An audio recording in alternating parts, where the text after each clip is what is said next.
मुझे ऑफिस की तरफ से शहर में रहने के लिए एक फ्लैट मिला था, जिसी वजह से मैं गांव छोड़कर शहर शिफ्ट हो गया। रात को अक्सर ऑफिस से कुछ लोग मुझे दारू पिलाने के लिए एक बार में लेकर गए। वहां जाकर मेरे दोस्त लोग अक्सर मुझे लड़कियों की बातें करते थे। कहते थे कि रात को पीने के बाद अक्सर अपनी गर्लफ्रेंड के पास जाते हैं और फिर अपने दिन भर की थकान भी दूर कर देते हैं, जिसे सुनकर मेरे अंदर के जज्बात भी उठने लगे थे।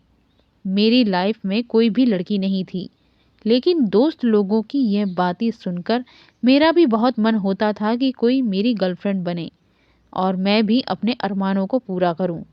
ऐसे ही मेरी ज़िंदगी गुजर रही थी कि तभी अचानक एक रात मैं दारू के नशे में घर आया और मैंने बाहर का दरवाज़ा बंद करना भूल गया और नशे में लूट होकर मैं बिस्तर पर जाकर गिर गया।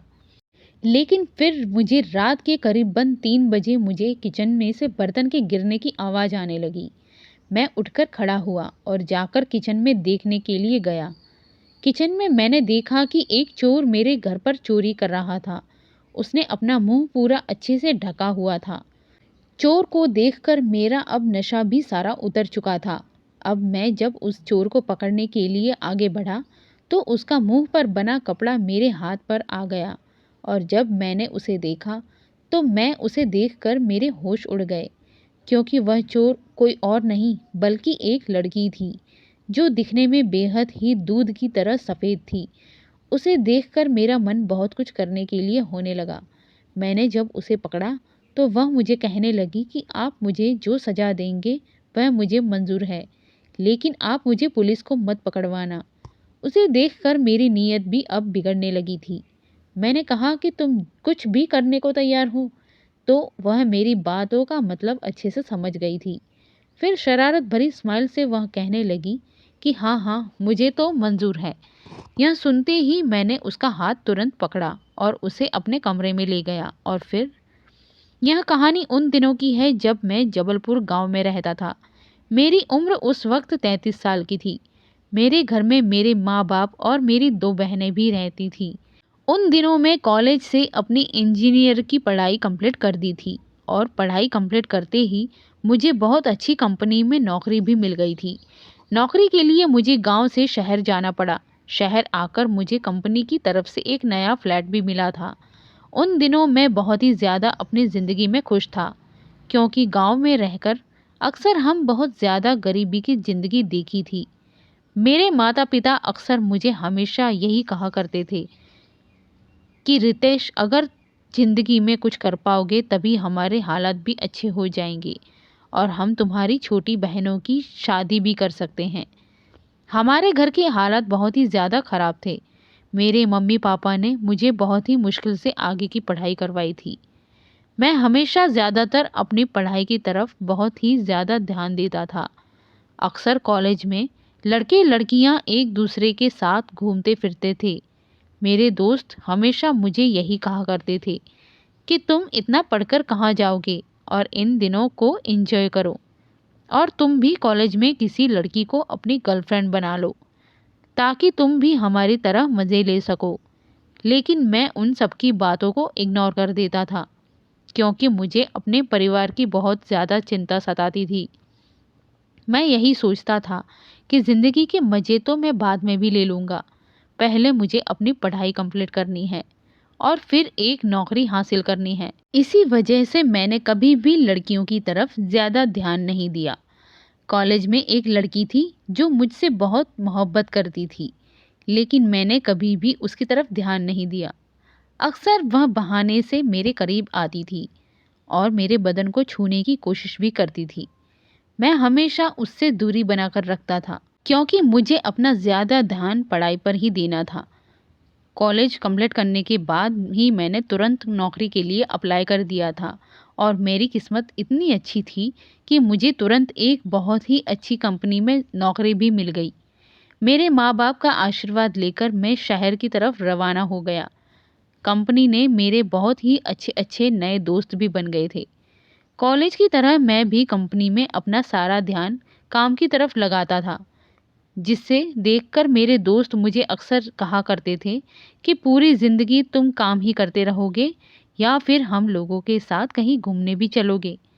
मेरे दोस्त लोगों ने 2-3 गर्लफ्रेंड भी रखी हुई थी, लेकिन मेरी कोई गर्लफ्रेंड न होने की वजह से वह मुझे बार-बार कहते थे कि तू एक बार अपनी गर्लफ्रेंड तो बना, देखना तुझे कितना मज़ा आएगा। लेकिन मैं हमेशा सबसे पीछे जाता था। फिर एक दिन मेरे दोस्त मुझे ज़िद करके ऑफिस की छुट्टी लेकर एक बार पीने खाने के लिए ले गए। वहाँ जाकर मुझे दोस्तों ने जी भरकर दारू पिलाई और मुझे बहुत ही ज़्यादा नशा भी होने लगा था। फिर मेरे दोस्त मुझे अक्सर अपनी गर्लफ्रेंड के साथ बीते हुए पलों को भी बताने लगे थे, जिसे सुनकर मेरे थोड़े जज्बात अब उठने लगे थे। अब यही सिलसिला रोज़ शुरू होने लगा। मैं ऑफिस से सीधा उन लोगों के साथ दारू पीने के लिए चला जाता।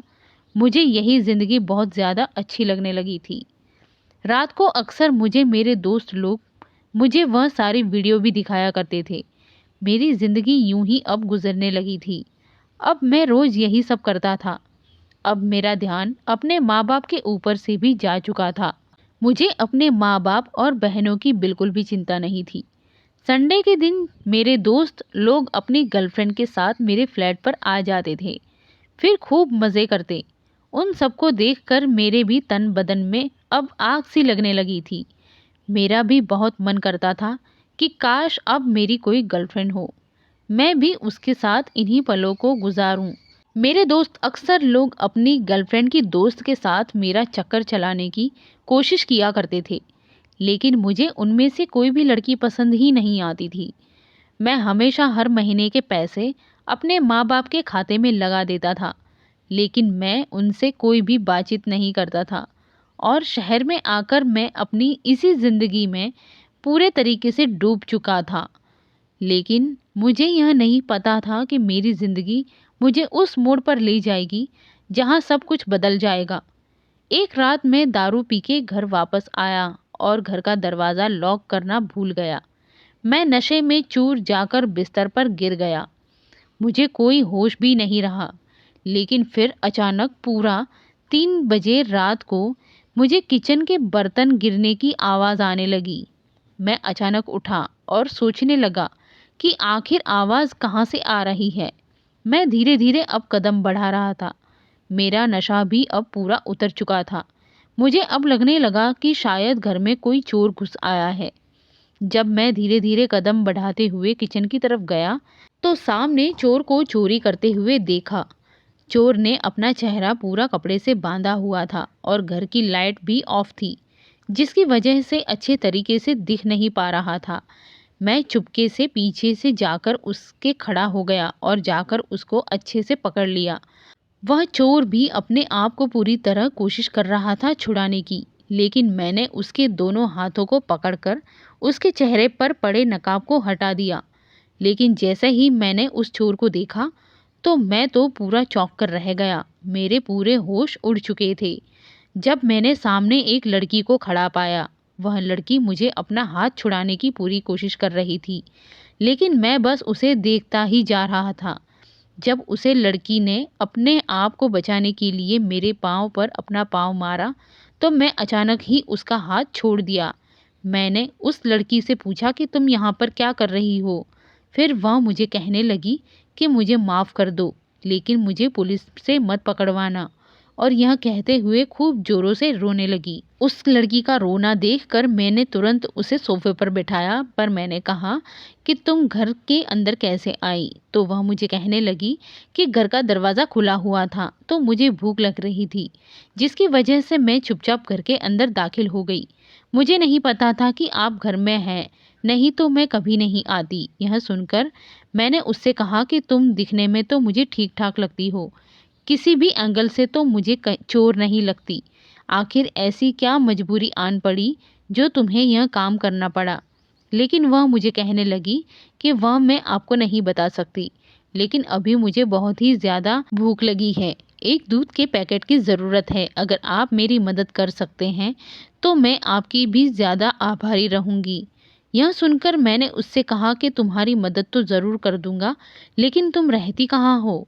परंतु मुझे उस लड़की ने कुछ नहीं बताया और उसके हाथ में दूध का पैकेट पहले से ही पड़ा था, जो वह चुराने के लिए वहाँ पर आई थी, और वह पैकेट भी पकड़कर तुरंत घर से भाग गई थी। मैं भी उसके पीछे ही जाने लगा था, लेकिन पता नहीं वह अचानक वह लड़की कहाँ गायब हो गई।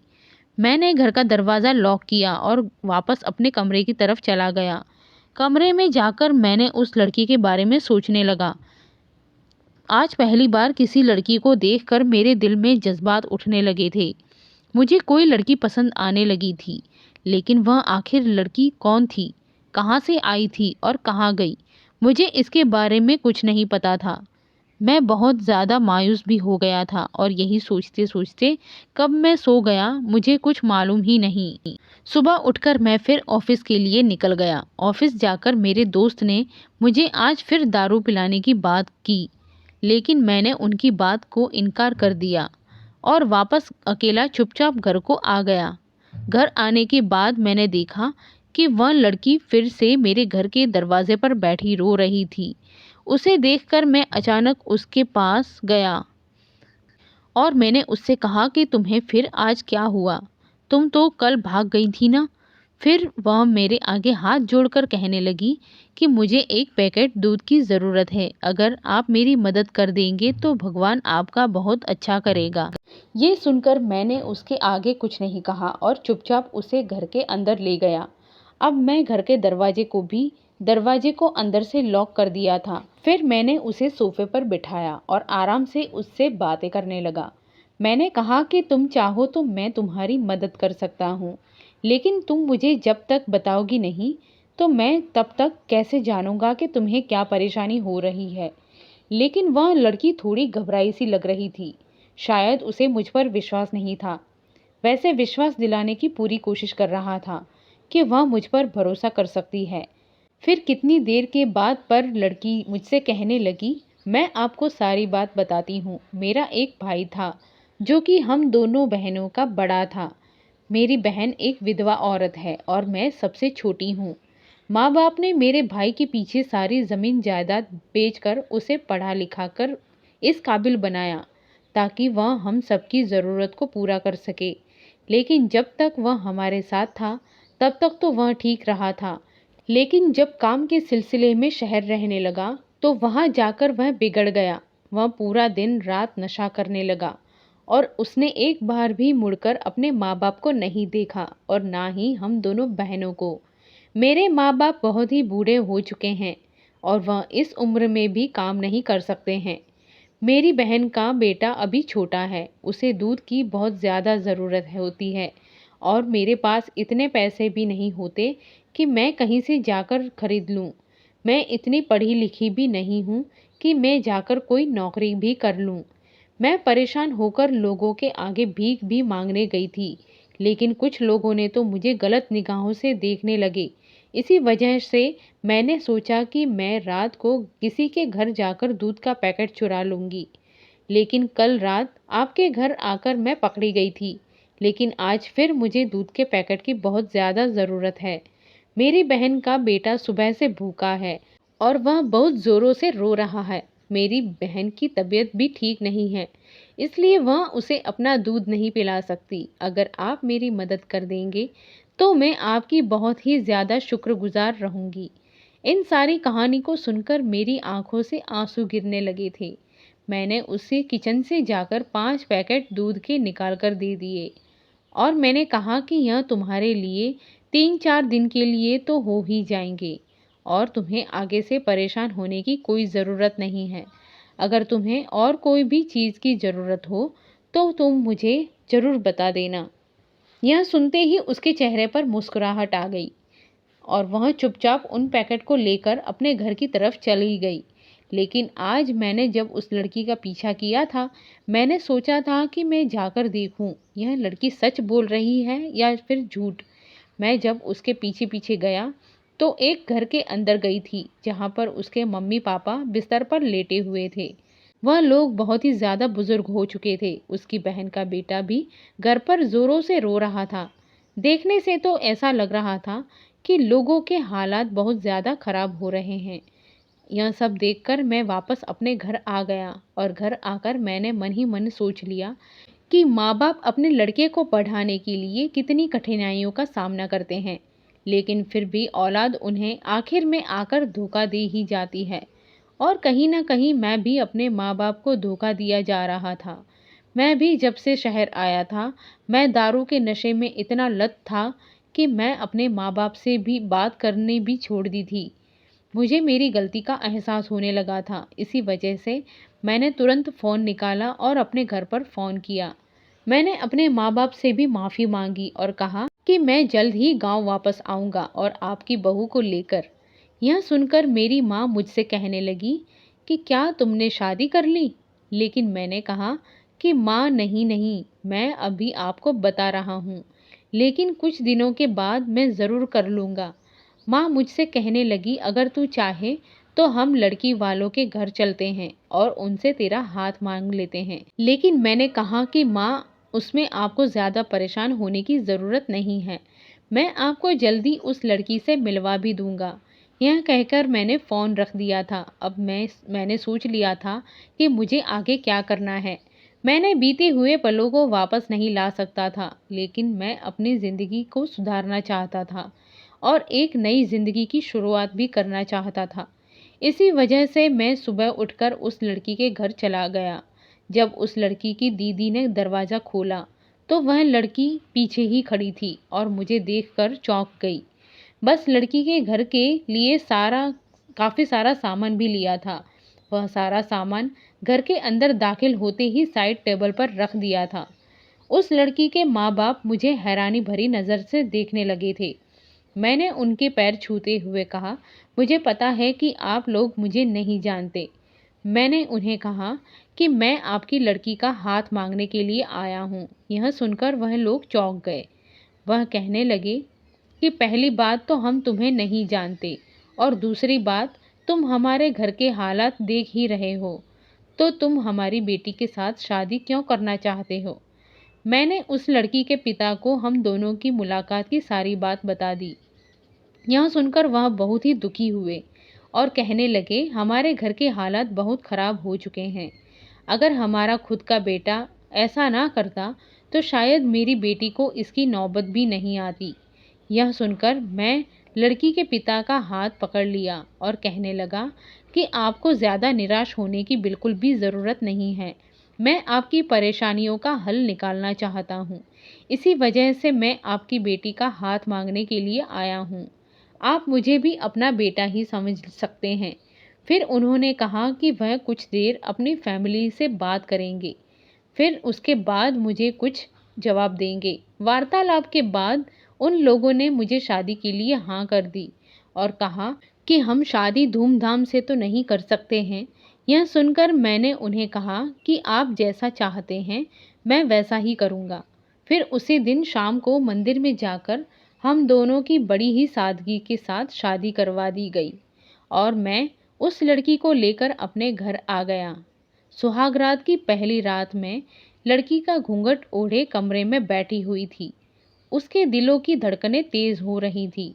जब मैं कमरे में दाखिल हुआ तो वह थोड़ी बेचैन सी लग रही थी। मैं उसके बगल में जाकर बैठ गया था और मैंने उससे कहा कि तुम्हें और ज़्यादा चिंता करने की बिल्कुल भी ज़रूरत नहीं है।